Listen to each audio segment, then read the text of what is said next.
बाल विकास एवं शिक्षा शास्त्र के प्रश्नों की अभ्यास श्रृंखला को आगे बढ़ाते हैं। क्वेश्चन नंबर 17 दे रखा है, बाल विकास अध्ययन का क्षेत्र है। तो आंसर होगा ऑप्शन डी, यानी बाल विकास की विभिन्न अवस्थाओं का अध्ययन।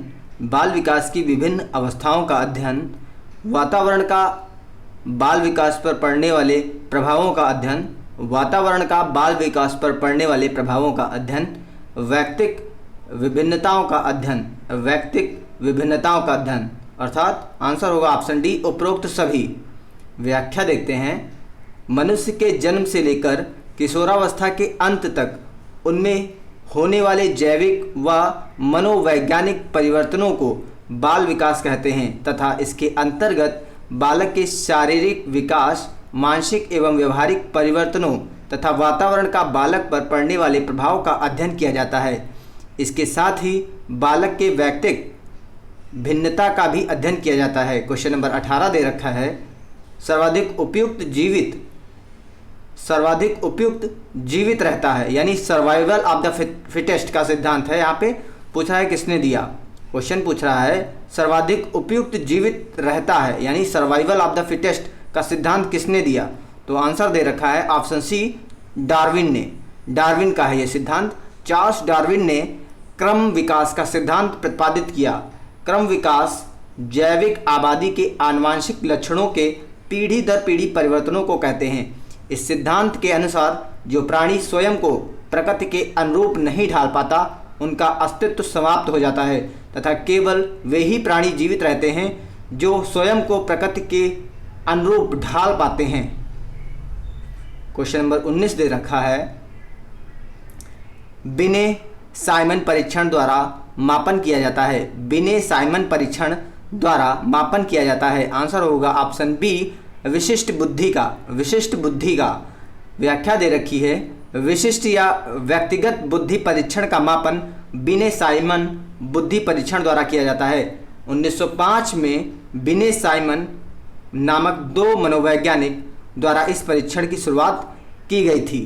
क्वेश्चन नंबर 20 दे रखा है, संवेगात्मक विकास को प्रभावित करने वाले कारक हैं। आंसर होगा ऑप्शन डी, ये सभी, यानी संवेगात्मक विकास को प्रभावित करते हैं शारीरिक स्वास्थ्य, मानसिक योग्यता और थकान, ये सभी।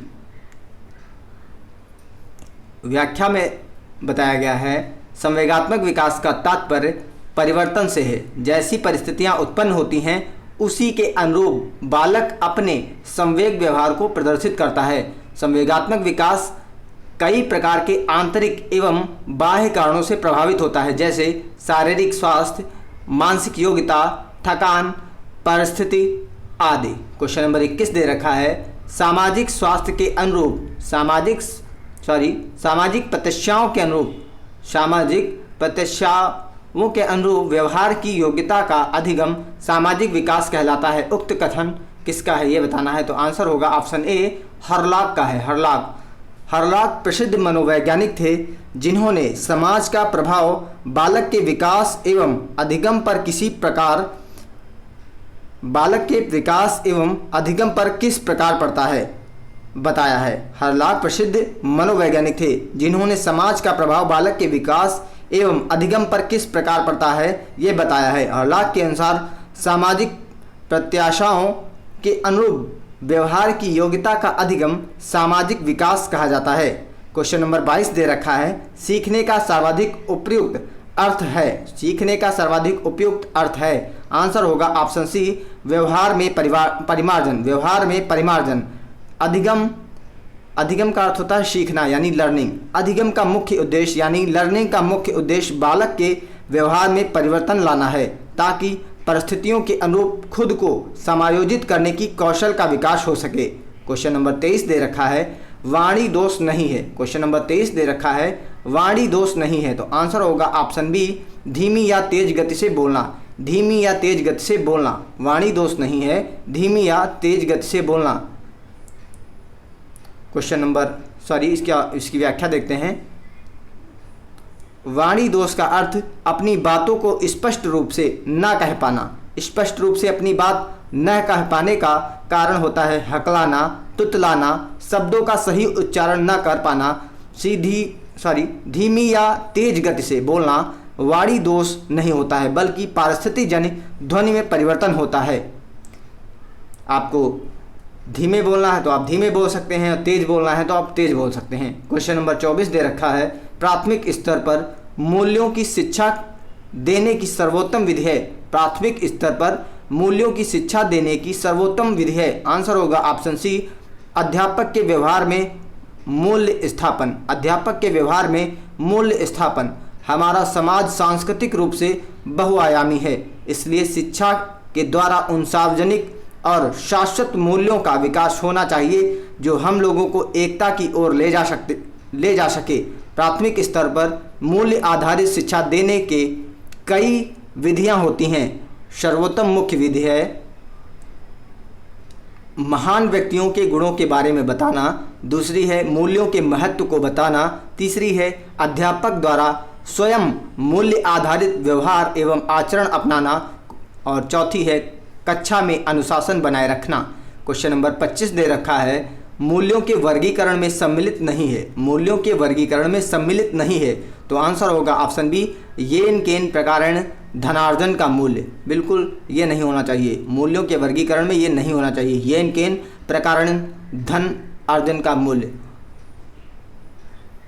व्याख्या दे रखी है, मूल्यों का तात्पर्य, मूल्य का तात्पर्य मानव जीवन के सकारात्मक गुण जो लोगों को प्रभावित करते हैं, जैसे नैतिक आचरण, आध्यात्मिकता, संस्कृति आदि। येन केन प्रकारेण धनार्जन अनैतिक हो सकता है, अतः यह मूल्य नहीं बल्कि दोष है। क्वेश्चन नंबर 26 दे रखा है, व्यक्तित्व के संगठन का स्वरूप है। आंसर होगा ऑप्शन बी, मनोवैज्ञानिक शारीरिक। मनोवैज्ञानिक शारीरिक।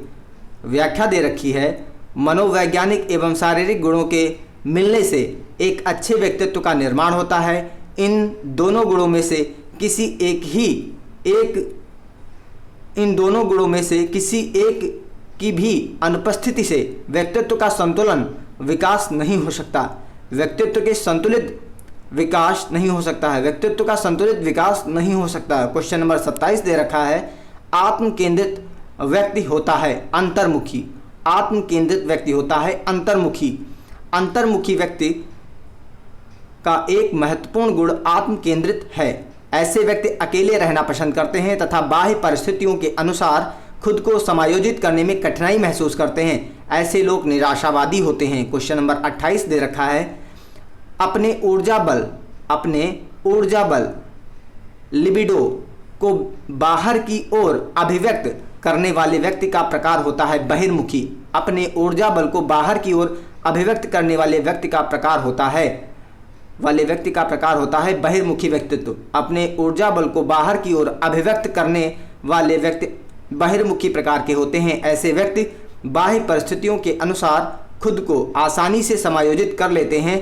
ऐसे लोग आशावादी होते हैं। क्वेश्चन नंबर 29 दे रखा है, कक्षा 4 का एक बच्चा सदैव चिंतित और कुंठित रहता है। आप आंसर होगा ऑप्शन सी, स्वयं परामर्शदाता की भूमिका का निर्वाह करेंगे। कक्षा 4 का बच्चा सदैव चिंतित और कुंठित रहता है, तो आप क्या करेंगे पूछ रहा है क्वेश्चन, तो स्वयं परामर्शदाता की भूमिका का निर्वाह करेंगे। व्याख्या दे रखी है, बालक के चिंतित एवं कुंठाग्रस्त होने पर अध्यापक को चाहिए कि सर्वप्रथम बालक से बातचीत करके इसके कारण का पता लगाए, फिर उसका निराकरण करने का प्रयास करे। अर्थात इस अवस्था में अध्यापक को परामर्शदाता की भूमिका का निर्वहन करना चाहिए। क्वेश्चन नंबर 30 दे रखा है, भाषा विकास का सिद्धांत नहीं है। भाषा विकास का सिद्धांत नहीं है, तो आंसर होगा ऑप्शन सी, अतिरिक्त शक्ति का सिद्धांत। अतिरिक्त शक्ति का सिद्धांत ये भाषा विकास का सिद्धांत नहीं है, बाकी सभी भाषा विकास के सिद्धांत हैं। अनुबंधन का सिद्धांत, अनुकरण का सिद्धांत, परिपक्वता का सिद्धांत। व्याख्या दे रखी है, भाषा विकास का तात्पर्य ऐसे विकास से है जिसमें बालक अपने विचारों एवं भावों को अभिव्यक्त कर सके। भाषा विकास के मुख्य सिद्धांत निम्न है, अनुबंधन का सिद्धांत, अनुकरण का सिद्धांत, परिपक्वता का सिद्धांत। अतिरिक्त शक्ति का सिद्धांत भाषा विकास का सिद्धांत नहीं है। Okay, thank you.